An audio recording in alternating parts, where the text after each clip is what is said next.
In this day and age, we have many philosophical sort of conversations and thoughts that go on in our mind.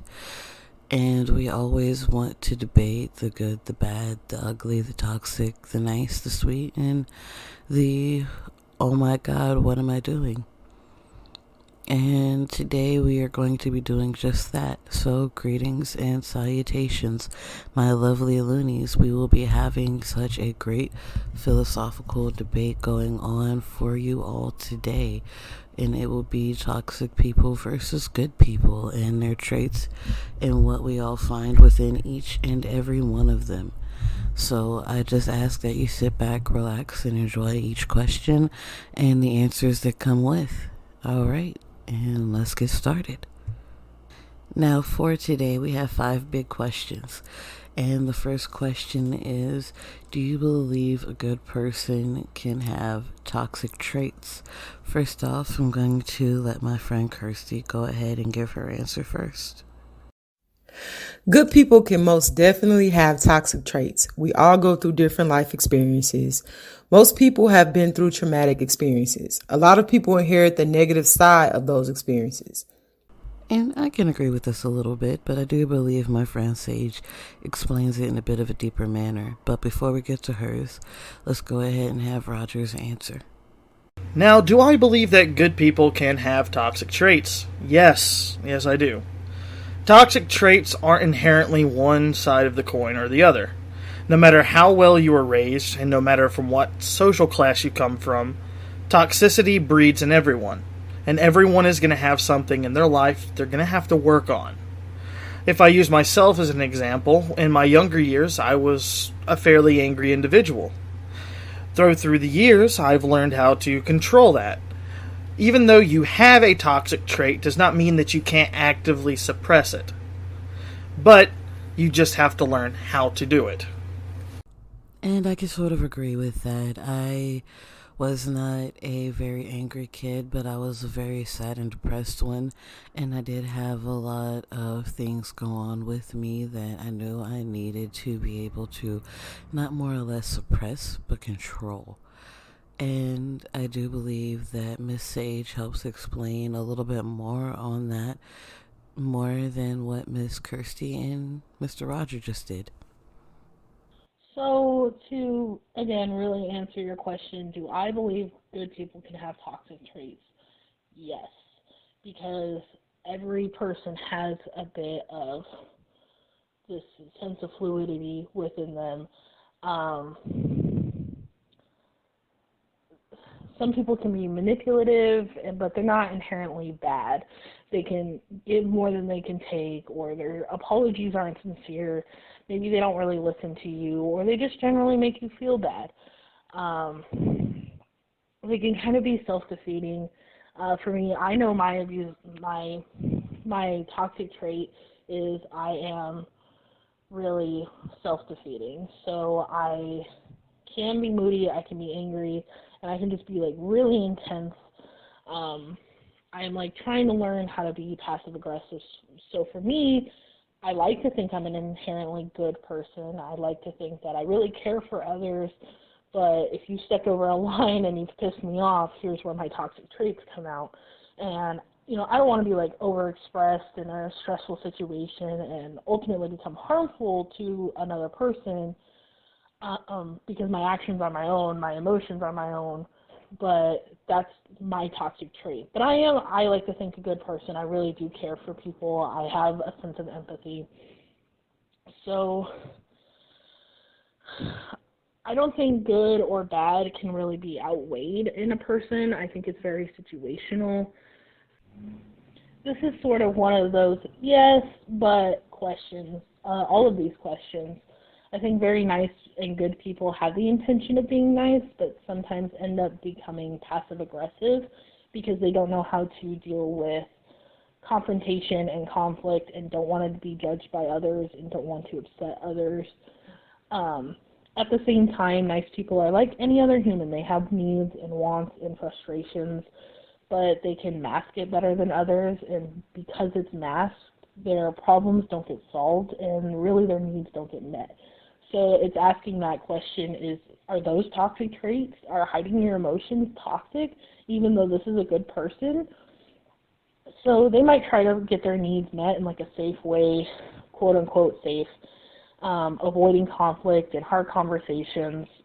But then it turns toxic when they start doing things behind your back, or acting in unpredictable ways, or like the silent misery act, or exploding for no apparent reason because they're afraid of that initial confrontation. So again, recognizing your own emotional behavior and emotional growth. Nice people, just like anyone else, need to learn to communicate better, to be true to their personality. And people can help them get through their true personality by not initially being toxic. So it's very cyclical in nature that I will treat you the way you want to be treated. If you treat me badly, then I will treat you badly. But if you help me, I'll help you. But going back in the circle of not being prompted by the toxicity and stooping to a set of standards that this toxic person may have, and being more direct and saying how they feel, what is bothering, sharing their needs, handling feedback, acknowledging their perspective. There's a lot that goes into it than just the simple, yeah, a person is good or a person is bad, or this person is non-toxic and this person is toxic. How do we communicate effectively the emotional growth and needs to satisfy the other person and to satisfy ourselves? Ultimately, every person should put their own needs first. It's just learning how to do this. And that's very hard to kind of learn. There's also a form of like toxic positivity too, where groups will forego reality to maintain an illusion of consensus through acts of altruism. And warm smiles and a cheery tone of voice are all nice and all, but this is used to lead people from what's important and kind of this discourse. Like, nice people are toxic because their positivity is weaponized to avoid uncomfortable discussions that need to be had for the goodness of the group or society, and this creates the illusion of consensus by pushing discontent just out of sight, just out of reach. We don't ever want to reach this sort of discontent. Really, this just creates a pressure cooker of violent extremists, unfortunately. So, and again, that could be good or bad. I'm going to be so nice, and I want everyone to like me so badly, and I need this, that it's going to be emotionally destructive for themselves. Or this person's like, I don't give a fuck about your opinion. I'm not going to hear you out. I'm going to be extreme to the other way where no one else matters but me. So recognizing your own needs and then recognizing someone else's needs are really hard. All right. Hey, this is Amani. Answering some questions for Luna here. So the questions are, do you believe good people can have toxic traits? If so, do you believe the good outweighs the bad? If so, do you believe the bad can outweigh the good? And if not, why do you think so? I think that my answer to this kind of goes into one answer. I definitely believe that good people can have toxic traits. And I do also believe that toxic people can have good traits. I just think of toxic traits as kind of like the bad side of people. And I feel like everyone has good and bad in them. It's kind of like that Harry Potter quote. It's like everyone has good and bad in them. It's just which one you follow or something like that. I should know. I'm a Harry Potter fan, but the quote is escaping me right now. Yeah, I think it depends on the person that you meet too. For the later questions where it's, do you believe that the good can outweigh the bad or the bad can outweigh the good? That entirely depends on the person. You can be a bad person with good traits or a good person with bad traits, or just a gray person. I just see people as a lot of gray. I'm not a very black and white kind of person. And I just think that's how people are born. And sometimes that's how people are raised, you know? Like, they're conditioned to act a certain way because of how they've seen people act and how they've been treated their entire lives, you know? I think that can create toxic traits too. And I think there are some people who have toxic traits that don't even realize that they're toxic traits. And there's some traits that can be toxic if taken to the extreme, but should still be used with some, like responsibility. I don't know. I don't know how to expand on that one. But yeah, in the end, I guess I should say yes to all these. Do you believe good people can have toxic traits? Yes. If so, do you believe the good outweighs the bad? Depends on the person. If so, do you believe the bad can outweigh the good? Definitely depends on the person too. If not, why do you think so? I definitely think that they can. In the back end here, we did get to hear from Amani just for a little bit on her opinion. And it does help to leak into question number 2 as well, which that does help for the nice segue. In this one, I will just have everyone give out their answers first, and then you will hear back from me. But the second question, I do believe you heard her say it. Do you believe the good can outweigh the bad, or the bad can outweigh the good? Do I believe the good outweighs the bad? Well, I feel that's a very broad question. Definitely a case-by-case basis, and I feel it depends on the person. In most cases, I would like to think that the good outweighs the bad. Alright, when it comes to these individuals, can the good outweigh the bad, or the bad outweigh the good? That can often be a case of public opinion, or individual opinion on a case-by-case basis. Because you can have someone who has a brilliant public image, they donate to charities, they own a business, they're helping their community, but they can have a horrible home life, and the public at large would tag them as a good, charitable, compassionate individual. Or you can have someone on the opposite end, say they've did this terrible thing, or part of a biker gang that has been notoriously attacking or maiming individuals. If they suddenly, stop and save a kid, they'll get maybe 5 minutes of fame for that, but then they'll go back to the stigma of, oh, this person is a bad individual, they do not need to be trusted. When it comes to situations like this, it really just depends on if you know the individual and if their public image dictates it. Because if the public image says they're bad, most people are going to believe they are. But I honestly believe that someone who is bad can inherently turn in for good. They can work their way back in the good graces of the people. And just like that, the opposite end, you've got people who can be in the good graces of the people, do one horrible thing, and then they're back down to rock bottom. So it really just depends on what trait and what line they were willing to cross to be either good or bad. To answer your initial questions, I really want to define the meaning of good and evil and toxic traits and what good people and bad people are. And most simply, human beings, really good and evil is kind of fluid. People can be a combination of good and bad. Some people who behave cruelly or in a bad way, I think, can be rehabilitated and eventually display these good qualities like empathy and kindness and love and affection.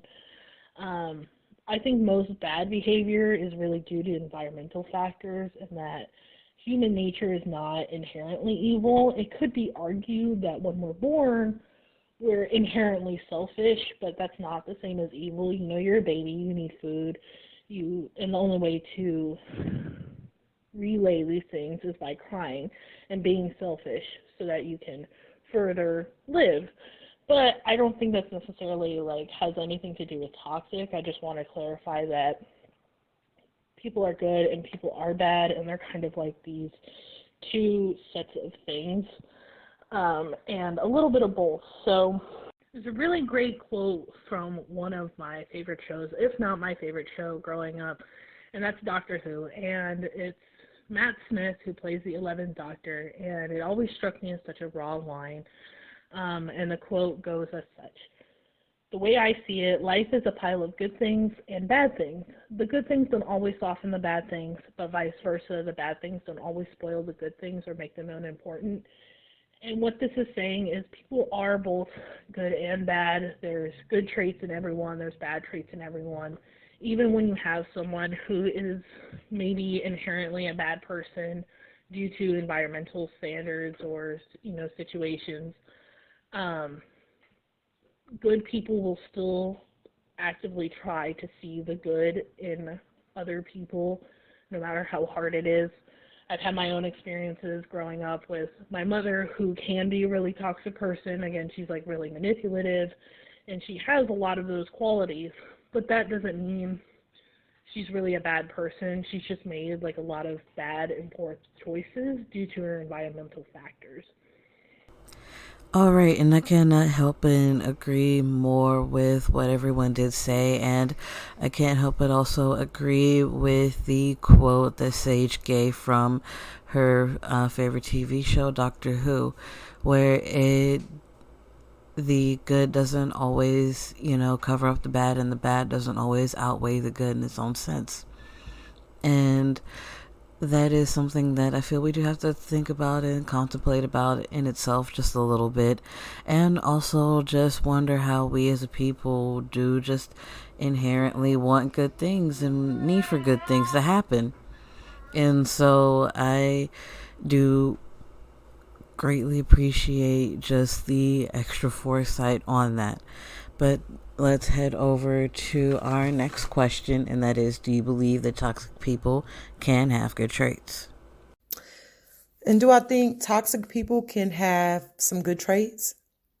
I definitely think toxic people can have some good traits.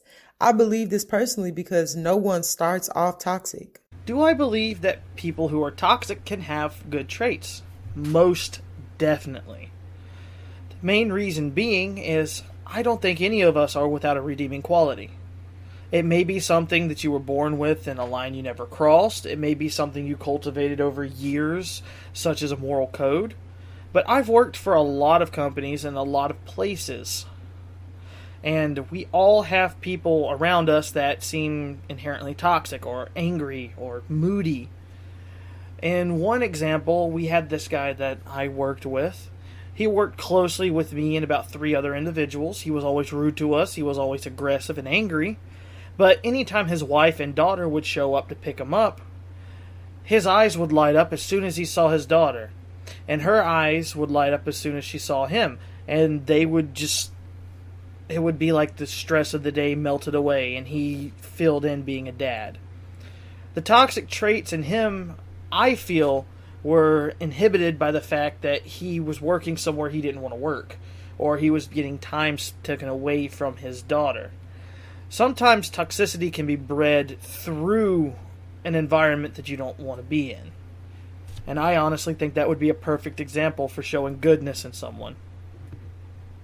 And that is a very good explanation, in my opinion. We will get to Sage's in just a moment, but I did want to speak on this one because this speaks to me in such a high manner and such a high level. Because I did also have those I used to work with who it did really feel like they were just toxic beings and just rude and upset the natural balance of things that were going on. But this was also a dying restaurant, or at least was dying with its employees who knew how to do anything properly.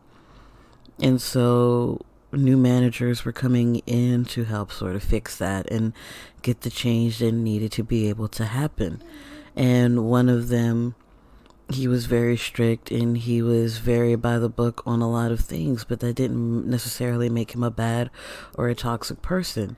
And it took till I was opening almost every morning and having to be a part of his morning crew that I started to realize that this guy wasn't as bad as everybody, even myself, was playing him out to be, and that he was actually a very thoughtful and kind-hearted individual. And it was actually very nice to see the difference and the change in him. And so while everybody else was still complaining about how he was, I could at least see the brighter side of him and say, he's not all that bad. Just try and give him a chance, do this sort of thing, and then maybe he will let off on you just a little bit. And it seemed like at times the advice would work and they could actually like this particular individual just a little bit better themselves. And that was just a nice and inviting thing to see and to happen. But that doesn't always happen in that case. And when you really stop to think about it, this question and question number 2, can the good outweigh the bad outweigh the good, are sort of in their own same wheelhouse, because we're still asking, can toxic people have good traits? I think environment is really important to take a look at, but even to the most extreme, serial killers, every single serial killer that has been analyzed, we look at their environmental factors to see why they came up like this. Was it their really harsh divorce? Were they abused? Was there something going on? Is it just a chemical thing? Were they really born like this? And more often than not, you see those chemical traits come up in people, and toxic behavior is really learned. That being said, I do think toxic people can have good traits. Maybe this is me being a good person and wanting to see the good in everyone, but I'm a people person. I'm a people fixer, so I like to kind of burden everyone else's problems onto me because I want to empathize. I really want to help them. I've struggled in a lot of my own situations and really see the beauty in life and in struggling and what good can come of it, but also the harm that causes. I've observed a lot of human behavior, and most people are just not fully aware of themselves and the consequences of their default set of behaviors. So take every bit of this with a grain of salt. I may not even know what I'm talking about. I'm just speaking from my own experience. But most people tend to be nice in most circumstances until their worldview is challenged, where you will find a set of anger, hatred, jealousy, pettiness, etc., which means that someone in there, they're clinging to a form of non-reality. I would really recommend a book called Denial of Death by Ernest Becker.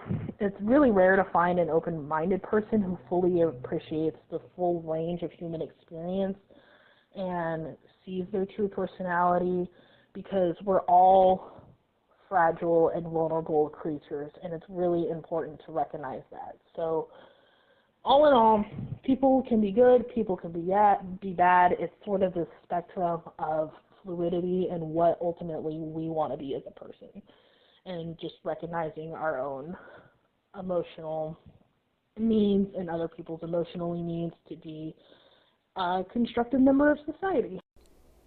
This is kind of part 2 here. I'm going to go to the second set of questions.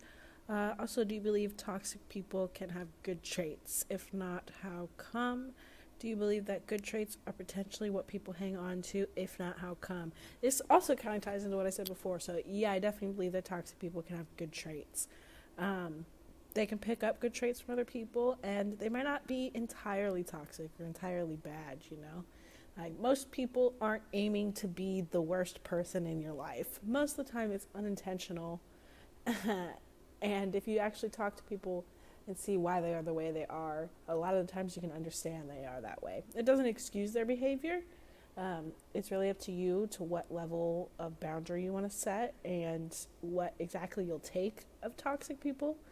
But it's not always their fault. And so the other one, do you believe that good traits are potentially what people hang on to? If not, how come? I feel like people tend to hold on to their toxic traits a lot more. I think people think that they are better than they are. Some people do. Some people have trouble humbling themselves without outside forces. So, like, some toxic traits can look like good traits. Like, confidence can be arrogance, or keeping people at a distance. It can also be self-isolation to protect yourself from them hurting you. Just something like that. It's like, I feel like a lot of people pick up these traits as survival skills more than they're born with them. And good traits tend to get you less far in life. And that's not true, I guess. Being kind, I think, is something that gets you pretty far in life. But it can also get you hurt a lot. And your brain tends to hang on to the stuff that hurts you. And a lot of toxic behavior will turn people away from you, which feels like people are leaving your life because they're not good for you, but sometimes you're not really good for them. I don't know, at least me personally, I like being alone and like isolating. So sometimes I feel like that's one of my toxic traits is I'll just push people away because I don't know how to tell them I want to be alone, or they don't know how to take I want to be alone. So I do shitty things to kind of keep them at a distance if I can't do it physically myself.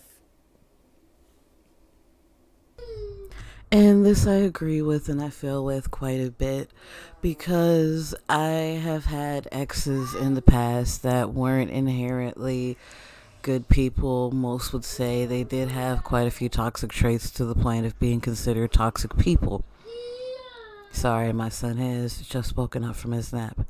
But within the explanation of them sort of being toxic people, there were still good traits, and this even goes into question 4, where there were good traits that I hung on to, and it wasn't necessarily the best for me, but they still had a little good in them, which made it seem a little more plausible, a little more feasible to stay with them, to be with them. And I know I'm answering question 4 just a little bit, but I can't help it. It coincides with number 3. 3 coincides with number 2. All of them coincide with one another. And with question 3 and 4, do toxic people have good traits? And is the good traits what people hang on to? I believe that toxic people can have good traits. I definitely believe that there is still good within everybody and that everybody shows a little good. And do I believe that the good traits are what people hold on to? I definitely believe that. But let's also see what everyone else agrees to as well. People definitely hang on to the good in people. Most humans want to see the good in any situation because it's pleasing to them. Now, do I believe that good traits are potentially what most people are hanging on to? Yes. Because we as a society have made ourselves to where we desire to be in a good light. We suppress most of our own individuality and personality to fit in with a group. So most of us who are afraid to release that control, instead of being us, we would try to make ourselves be as good as possible. We'd hold on to that good trait and force ourselves to act that particular way, even if we didn't want to feel that way. Because sadly, I believe us as humans, we're all inherently chaotic. We strive for things we can't have. We strive for the desire to have control, whereas being good all the time, you don't have that control. And honestly, I could feel like that would be why some people snap, why some people get angry all the time, is because they've kept up the good traits about themselves, but they haven't been able to indulge in the more primal traits that they have, which could be considered toxic, and it just leads to excess stress on the body. So you're asking me a question, do you believe that good traits are potentially what people hang on to? And I think yes. Again, wanting to see the good in everyone is so important. There's a lot of bad in this world, and what I'm mainly focusing on is like politicians being that manipulative kind of character. And that's not to say they aren't good in their own lives, but the way they present outwardly can be very toxic to people, toxic to the environment, toxic to society. And Forrest once asked me a question, what's like a sign of intelligence? How do we measure intelligence? And initially my answer was the ability to compose yourself in a societal structure, meaning that if you can not be angry, you can be very diplomatic, you can kind of see both sides of the argument, you can argue without getting really defensive and really just being open-minded to things, that is such a sign of intelligence. And then there's like different things of emotional intelligence too, but it really comes down to different types of intelligence. Like, I may not be very good at math, but boy, can I tell you anything about art. And it goes to something Einstein once said of, you can't measure a fish's intelligence by its ability to climb a tree because everybody else is good at something. So I think good traits are what people potentially hang on to because we as a society don't want to be inherently evil. It may look that way on the outside, but in our own personal lives, we try to love and try to give, and I think that's true for most of society. And these are still all things I can agree with, each and every one of them. And it all still boils down to just we as a people don't want to inherently be bad. So even those who have bad traits or negative traits, we don't want to always feel like they are only inherently bad. We want to see the good within them as well. And that is something that is desperately fought and sought after so much. And so the fact that we as a people still do strive to look for good in everything, I think is still very commendable, because that means that we as people may more inherently be good than evil, or good than bad, or good than toxic, because we're truly sitting here trying and fighting to figure out what is going on with us in the best way possible. And with saying all that, that does lead to the fifth and final question. Do you believe that a good person and a toxic person can be together in harmony? If so, what are some challenges you think they would face? If not, what are challenges that would make it difficult for them to be unable to? And this one is less of a concrete answer, but you will be surprised on the answers that we do get. I do not think that they can live together in harmony because I feel personally you must be equally yoked with people. In order to work out your differences, you have to get on the same page. This scenario is opposite, so I feel like that would be hard to do. Do I believe that a good person and a toxic person can live together in harmony? From what I get from this question is from a relationship standpoint. Yes, humans are adaptable creatures. I believe that, yeah, you could have a harmony with someone who is a complete opposite of your personality. Though it depends on a lot of factors, such as your own personal belief system, how far that person is one way or the other. And honestly, even though it could work out, there would be a lot of challenges that come along with that. And one of the main challenges would be the toxic person running away. A lot of individuals say that the good charactered person would value, such as family, friends, or they may even end up isolating them, which would cause them to become defensive or feel downtrodden.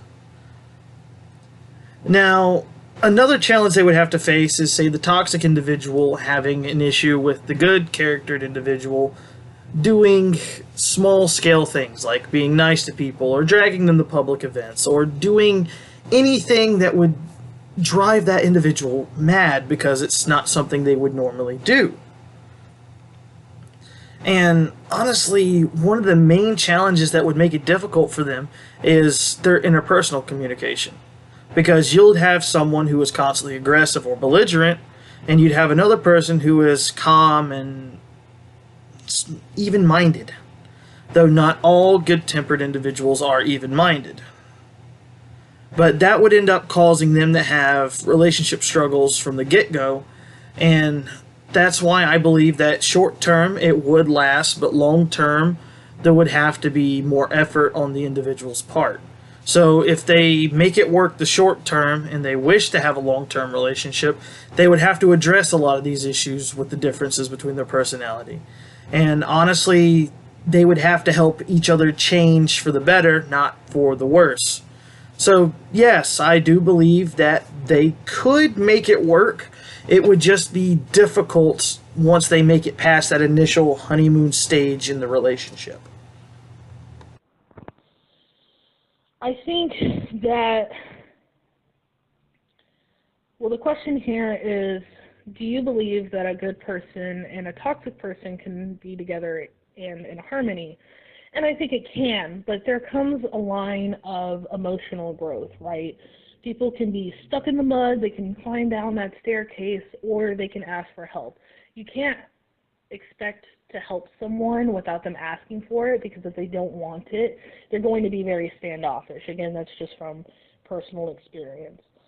And that being said, there has to be a line that the good person will put up with and the bad person will put up with, and really making your boundaries. I think this whole conversation is going to be me leading into boundaries with a person, because no matter what, in any relationship, whether you're friends or your parents or your life partners or whatever the case, there always has to be a set of boundaries. For example, there's certain things that I cannot call Forrest because that is stepping over his line. He absolutely does not feel comfortable with it, and I have to respect that. And vice versa, there's some things that will trigger me that Forrest knows to be better about, or any life partner. You know, you just have to set those boundaries with people. Can they live harmoniously? Yes. Will it be difficult? Yes. But ultimately, it comes down to communication, and if that toxic person doesn't want to communicate, or the good person doesn't want to communicate in any form, whether that's body language or just talking it out or writing someone a letter, whatever the case may be, there has to be that certain level of communication. So the challenges that they would have to face is setting boundaries, overcoming communication, recognizing emotional and personal growth. How can they grow together? There's just a lot that comes into that. And the goal with that, I think, would be for the good person to ultimately help the toxic person recognize those traits to become a better person. But if the toxic person doesn't want the help, then you're just not going to get anywhere. So all of this ultimately leads me back to that quote of, the good things don't always soften the bad things, but the bad things don't always spoil the good things or make them unimportant. It will be about emotional growth and emotional recognition of who you are as a person, what you want to be, and if you truly feel comfortable being a toxic person, by all means. But for me, it's kind of like a keep it to yourself kind of thing. And I have grown a lot personally trying to recognize toxic traits in other people and setting those boundaries. So I really believe there is a lot of good in people. There's a lot of bad out there too. You know, stuff happens, but I think ultimately people can be good. People choose to be good. Even if they're selfish, it's not inherently a bad thing. And really just recognizing your own personal boundaries and then making the effort to set them is really, really important. So I hope that gives you enough information, and those are my thoughts. The last question here is, do you believe a good person and toxic person can be together in harmony? If so, what do you think are some of the challenges they would have to face? If not, what are the challenges that would make it difficult for them to be able to? So I do think that a good person and a toxic person can be together in harmony. I think if you're the good person, you're going to have to be really strong about this and know how to set a boundary and keep it. Because if you can't, then that toxic person will walk all over you, even if they don't mean to. Like I said, a lot of times I think toxic people don't intend to be toxic. They just are, and they're not checked for it. So if you're a good person, you're going to have to be strong with setting boundaries and keeping them and saying no. And you might even have to only see them for certain amounts of times, like being around them too much will drain your energy. But I think that they can be together, and I think it's good for toxic people to be around good people, because maybe some of those good traits will rub off, or you kind of get that trope where it's like the person that's an asshole to everyone, but one person that they really love, and they're really good to that person. So even if your good intentions or good actions don't rub off on them affecting other people, they might rub off on them affecting you and how you like to be treated and loved and all of that. But yeah, I think that's the main thing, is that you're going to want to keep and set boundaries for sure. I think another challenge that comes in that is just a lot of guilt on the toxic person. It's like once they do set boundaries, and if they are a decent person, they just have toxic traits, they'll start to kind of feel shitty for feeling the way that they are. So you just got to keep both of your guys' mental health in question and in check, and you got to constantly check in on that other person, you know? But yeah, I definitely think that a toxic person and a good person can be together. You're just going to have to figure it out just like every other relationship if you really care about that person enough to keep them in your life. But you also remember that you don't have to deal with anybody else's shit. No one else's shit but your own. So if you're going to let that toxic into your life, you can take it out just as easily and try not to let it control you. Easier said than done, but try. Everyone here speaks their own level of truth when it comes to, do you believe that a good person and a toxic person can be together in harmony? A lot of them are about whether they feel they would work in romantic relationships, but I mostly meant in just anything in general. Because you can have a decent person who is the child to a very toxic parent or a toxic traded parent who hasn't really changed any of their ways. Do you think those two could still be able to coincide together and be together in harmony and still be able to have some sort of relationship as well? And I still believe that every answer still rings true to yes, it could for the short term, but for the long term, it really just does depend when it comes to how the toxic person or how the good traded person would be willing to just forego the growth within the relationship that they need to. And it still truly does explain so much, but it still is a very deep-ended question, because I do believe that they could potentially be able to live in harmony. But as everyone else said, I believe the challenges that they would face is actually having to become one in harmony. And that would mean a lot of growth on both sides, where the good-natured person may have to lean back a little bit, and where the toxic person will have to grow just a little bit and just be able to be around one another for longer than what they may have presumed in the past or the future. So all of these questions do sort of tie into one another in just the simple fact of what these questions are, in believing that a good person can have toxic traits, believing if the good can outweigh the bad or the bad outweigh the good. Also, believing if a toxic person can have good traits, believing if the good traits are what everyone holds on to, whether you're a good person or a toxic person, and also just wondering if good people and toxic people can live in harmony. It's just all a part of the same coin in how you just choose to flip it. But hearing everyone's answers were absolutely wonderful and amazing. And once again, I do apologize for my son in the background. He is my boisterous little one, as all of you know. But I do just want to thank you guys once again for being a part of this episode. And I just want to go ahead and say, don't forget to stay healthy, stay safe, stay lovely, and stay loony. I love all of you guys, and I can't wait to see you around for the next episode.